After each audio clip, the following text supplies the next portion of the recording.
Nous allons lire du livre de Jérémie, chapitre 31 et verset 18.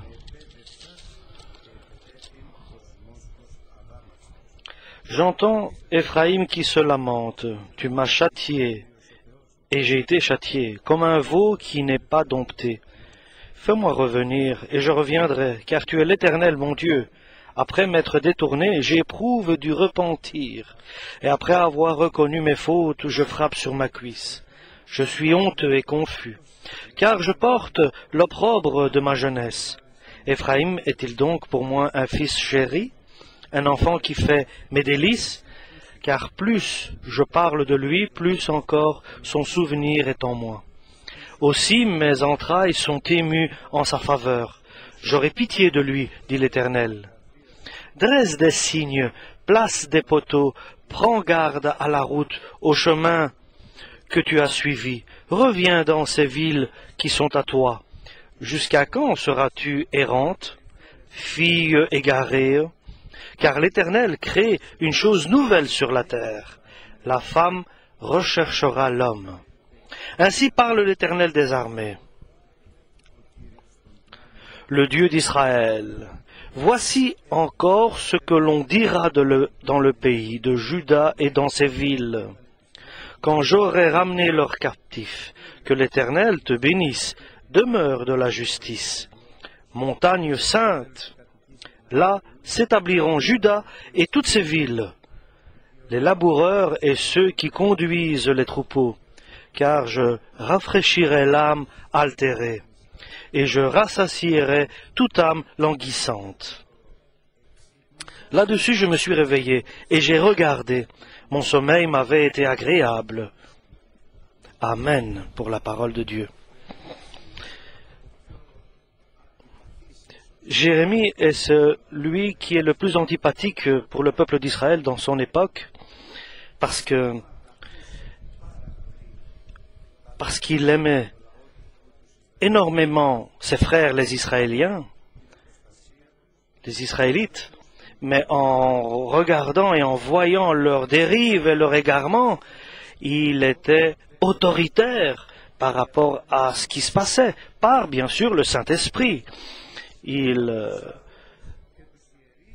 faisait des reproches à tout le monde, aux riches, aux pauvres, il faisait des reproches à tout le monde. Et en même temps, il les conseillait et il demandait qu'ils reviennent vers Dieu. Il a prophétisé pendant 40 ans, Jérémie. Et pendant sa période, il y a eu 5 rois qui ont régné. Et il a fait exactement comme Dieu lui avait demandé. Dieu l'avait appelé dès qu'il était petit. Et il lui avait dit, moi je t'envoierai et tu iras là où je te dirai d'y aller. Et tu diras ce que moi je mettrai dans ta bouche. Et Jérémie était totalement obéissant pendant 40 années à la parole de Dieu, à la volonté de Dieu. Et il faisait exactement ce que Dieu voulait de lui. Et il était un serviteur qui marchait selon le Saint-Esprit. Donc quelqu'un pouvait dire que cette personne a beaucoup de fruits, beaucoup de résultats, mais lui n'avait aucun résultat. Personne n'a eu confiance en lui, personne n'a cru en lui, personne n'a écouté ses paroles. Et voyant ces échecs, parce qu'il n'y avait pas de résultat dans le peuple d'Israël, son cœur était rempli d'amertume et de peine et de douleur. Et son agonie était grande, il agonisait. Et sa douleur, à cause que ses frères ne voulaient pas écouter les paroles qu'il proférait par le Saint-Esprit,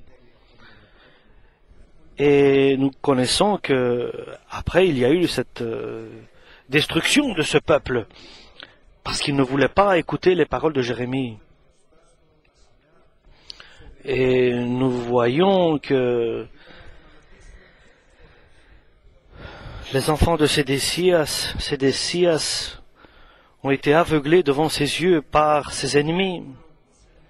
Il priait, il annonçait la bonne parole, mais il n'y avait pas de résultat dans le peuple d'Israël. Et il était inconsolable. Imaginez, toute sa vie, Jérémie a traversé pendant ces 40 années, n'a réussi à rien faire, à ce que personne ne se retourne et ne revienne vers Dieu. Il n'y a eu aucun résultat. Il était inconsolable. Mais Dieu est venu le consoler. Alléluia!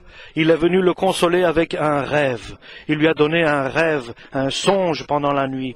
Et il lui a dit, tout ce qui arrive, il dit, tout ce qui arrive autour de toi, il lui a expliqué. Et ce qu'il lui a dit était bien, était beau.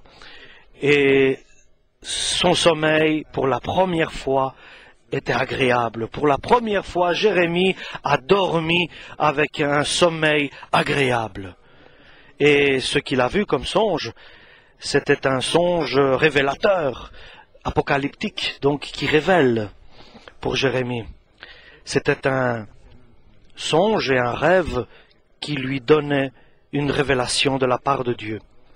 Et cela arrive à chacun de nous quand nous rêvons de la part de Dieu. Il nous donne des explications, des réflexions.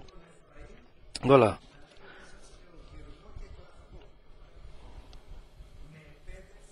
Ici, nous lisons donc au verset 18, « J'entends Éphraïm qui se lamente. Tu m'as châtié et j'ai été châtié. Tu m'as fait passer des épreuves difficiles. J'ai passé des moments difficiles. Oui, je méritais ces moments parce que j'étais comme un veau qui ne s'est pas dompté, qui n'était pas dompté. J'étais un veau qui faisait ce qu'il voulait. J'étais un veau qui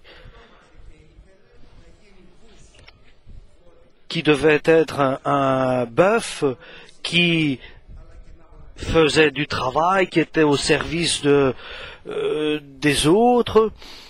Et le bœuf, c'est un animal qui travaille et qui est au service de son maître.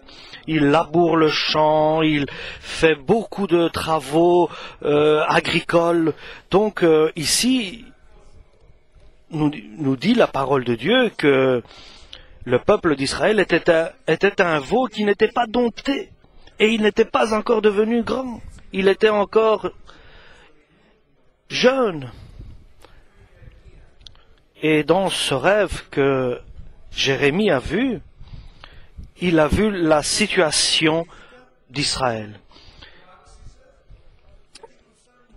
Et Éphraïm dit, j'étais comme un veau qui n'était pas dompté. Alors j'ai compris, nous dit la parole. Et le peuple d'Israël révèle. Le peuple d'Israël révèle dans ce rêve ce qu'il a traversé.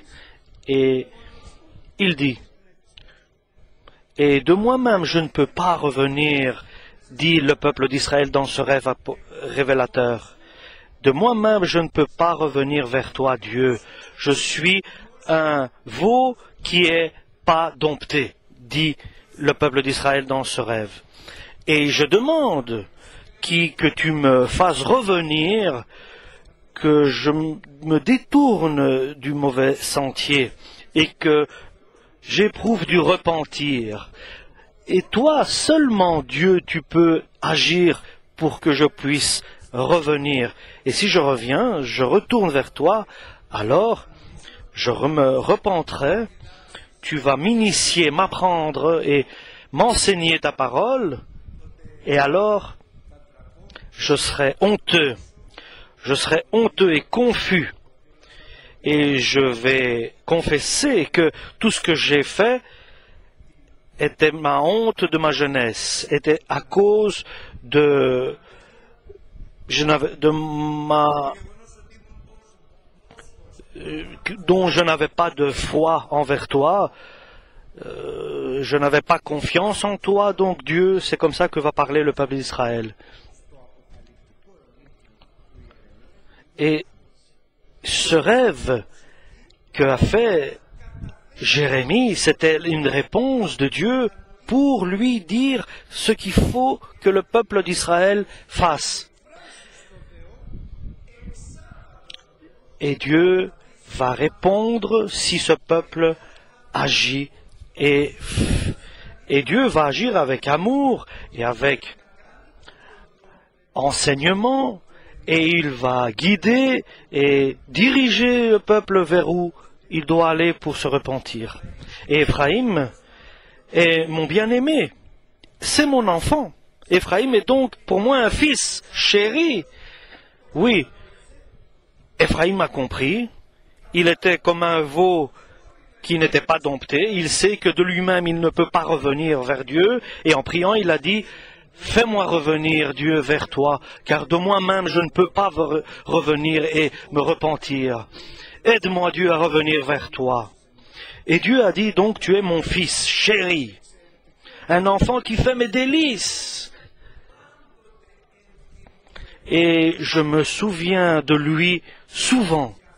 C'est pour cela, parce que c'est mon fils bien-aimé, et je me souviens de lui. Après cette prière qu'il va faire, je vais avoir pitié de lui, je serai ému en sa faveur, je serai ému pour lui, et mes entrailles vont être secouées. Et il explique, j'aurai pitié de lui. Et il dit, dresse des signes, place des poteaux sur ce chemin où tu vas marcher ou que tu as suivi. Et mets des poteaux très hauts et fille égarée. Et réfléchis comment tu es arrivé là, comment tu es arrivé à t'éloigner autant. Et tout ce que tu as fait, comment est-ce possible que tu as marché sur ce chemin de d'égarement? Et repens-toi, et reviens, fille égarée. Et de cette manière-là, tu peux revenir vers Dieu, en faisant marche arrière. Tu es parti des villes de bénédiction et de joie où tu vivais, et tu as choisi un chemin que tu as décidé, qui était large et grand, et très large. Et tu es arrivé là où tu es maintenant, très éloigné de moi. Et tu as confessé que toi-même, tu ne peux pas revenir vers moi. Et tu as demandé mon aide pour que je te fasse revenir. Et moi, je l'accepte cela, dit Dieu. Mais il lui dit, fais attention. Jusqu'à quand tu vas t'égarer? Jusqu'à quand tu vas hésiter? Ne tarde pas. Reviens. Ne tarde pas et n'aie pas de hésitation à revenir. Prends cette décision de revenir vers Dieu, vers moi, dit la parole, dit l'Éternel. Parce que Dieu fait de nouvelles choses après ta prière. Donc, c'est la femme qui recherchera l'homme. Ce n'est pas l'homme qui recherchera la femme, mais la femme recherchera l'homme. Mais Dieu change les situations, il change les cœurs, et comme normalement c'est l'homme qui cherche la femme, ici Dieu dit je ferai que la femme cherchera l'homme, donc il va changer les choses, et pour que le peuple d'Israël revienne vers Dieu. Et c'est Dieu qui va rechercher Israël. Et vous voyez qu'est-ce que Dieu fait lorsque nous prions vers Dieu. Dieu peut changer les situations. Et Jérémie priait pour le peuple d'Israël. Et il faisait bien de prier. Et Dieu cherchait ceux qui devaient revenir vers lui. Mais lorsque la bonne manière d'approche de l'homme vers Dieu, alors Dieu change lorsque nous utilisons la bonne manière d'approcher Dieu. Au lieu que ce soit l'homme qui cherche la femme, ce sera la femme qui cherchera l'homme. Donc c'est Dieu qui viendra nous prendre et pas le contraire, parce que nous avons prié et demandé de revenir vers lui, qu'il vienne nous chercher pour nous amener vers lui, parce que nous sommes incapables de revenir vers lui et nous confessons notre faiblesse. Et Dieu a des promesses. Il tient ses promesses, puisque Dieu a promis avec serment, et celui qui fait une promesse, il ne peut pas être infidèle à cette promesse qu'il a faite. Il est lui qui peut et qui veut, lorsqu'il voit des personnes qui avancent selon sa volonté et son enseignement, alors Dieu les accepte. Il faut la bonne manière pour aller vers Dieu. Toi qui cherches une femme pour qu'elle revienne, Dieu peut faire pour que cette femme, c'est elle qui recherche pour revenir vers toi. Donc il fait une totale transformation des situations. Et il faut que nous puissions prendre conscience que Dieu est capable de tout changer.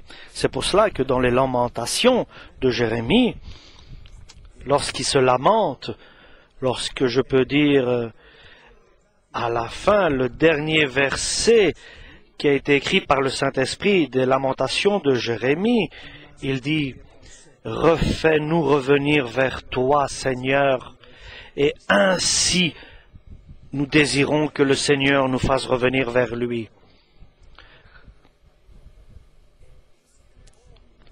Refais-nous revenir vers toi, et nous reviendrons vers toi, Seigneur. C'est le dernier des versets de Jérémie dans ses lamentations. Et il dit,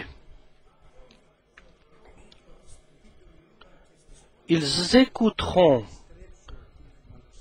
ils entendront mes paroles lorsqu'ils reviendront de leur captivité, dit l'Éternel, lorsque je ferai revenir les captifs à Jérusalem, et à Jérusalem ils diront, c'est Dieu qui nous a bénis, c'est Dieu qui nous a ramenés.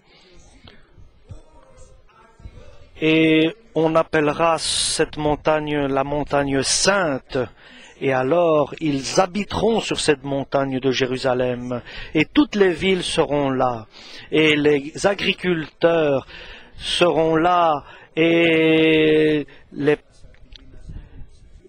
ceux qui ont des troupeaux, les bergers seront là aussi avec leurs moutons. Tout le monde sera à Jérusalem. Voilà ce que a dit Jérémie lorsqu'il a vu ce rêve. Il a dit, j'ai bien dormi, j'ai eu un sommeil agréable en voyant ce songe, ce rêve que Dieu m'a donné.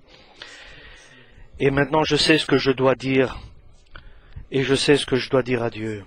Si Dieu ne nous fasse pas revenir, nous ne saurons pas revenir.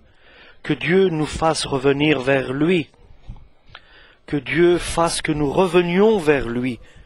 Et de la manière pour revenir vers lui est la suivante. C'est avec l'enseignement. Avec la parole de Dieu, nous pouvons revenir vers lui. Avec l'initiation du Saint-Esprit, avec la voix du Saint-Esprit. Par la foi, nous sommes sauvés, nous dit la parole de Dieu. Par la foi, nous sommes convaincus que sans Dieu, nous ne pouvons rien accomplir. Et par la foi, nous pouvons réussir. L'incrédulité, donc quelqu'un qui n'a pas de foi, qui ne croit pas, ne peut pas approcher Dieu. Et Dieu ne peut pas l'approcher. C'est ce que Dieu demande de notre part. Nous avons confiance en Dieu. Nous avons la foi en Dieu. Nous croyons en Dieu. Nous croyons en Dieu, pardon. Nous croyons en Dieu. Si Dieu ne nous fasse pas revenir avec une éducation, alors Dieu va nous faire revenir avec des douleurs, avec des événements comme a traversé le peuple d'Israël, avec une captivité à Babylone pendant 70 ans. Et nous savons que lorsque les Babyloniens sont venus, ils ont détruit, ils ont fait tomber cette ville, et ils ont pris tous les habitants captifs, en exil, à Babylone. Et qui? Un peuple qui était un peuple chéri de Dieu. Et ce peuple a été mis à captif aux Chaldéens. Il était en exil. Et là, dans sa captivité, la voix du Saint-Esprit est venue vers ceux qui étaient captifs. Là où ils étaient dans le pays des Chaldéens, là, ils ont crié, « Fasse que nous revenions en Israël, à Jérusalem. » Ils ont crié de tout leur cœur. Et ce peuple devait se repentir, et c'était la seule manière de le faire, revenir vers Dieu. Comment nous allons revenir à Jérusalem? Par cet événement de 70 ans captifs en Chaldéens, chez les Chaldéens, à Babylone. Et ils n'avaient aucune force de revenir tout seuls. Et le retour vers Jérusalem était par la foi. Ils ont eu la foi en Dieu, et c'est Dieu qui a agi pour qu'ils reviennent à Jérusalem. C'est terrible ce retour qu'ils ont vers Jérusalem. Et nous savons que Dieu est amour, chers frères et sœurs. Si, avec l'enseignement, par la foi, tu ne reviens pas vers lui, celui qui t'aime, celui qui te chérit, alors celui qui t'aime, qui te chérit, sera obligé d'utiliser cette manière-là pour te faire revenir. Il va te faire aller là, dans une terre éloignée, là où tu seras captif, en exil. D'autres auront le pouvoir sur toi. Tu seras en servitude. Et là, ton cœur changera. Et Dieu qui fait revenir ceux qui sont à lui, il utilisera cette manière-là. Donc, pour ne pas utiliser cette manière-là de la part de Dieu, revenons vers lui.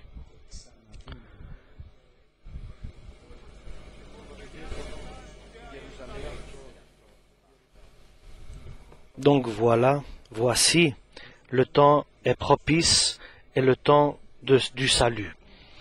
Nous devons tous revenir vers Dieu.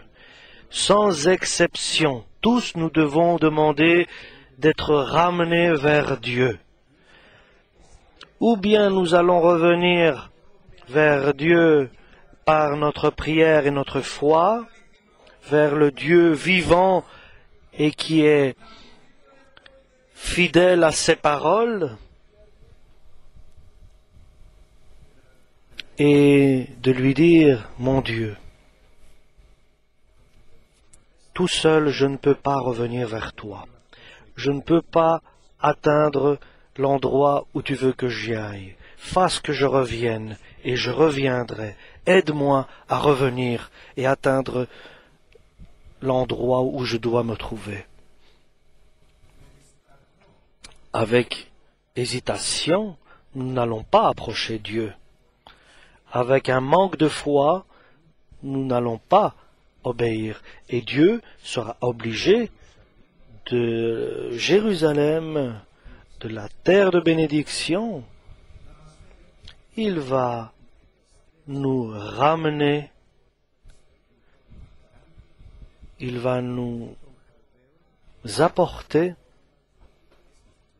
dans une ville éloignée, dans une ville de captivité, et nous allons perdre la part que nous avions dans la maison de notre Père, et après cette prière, il va nous ramener de la terre lointaine, parce que nous, de cette terre lointaine, nous ne pouvons pas revenir. Et face que nous revenions et nous allons revenir. Amen.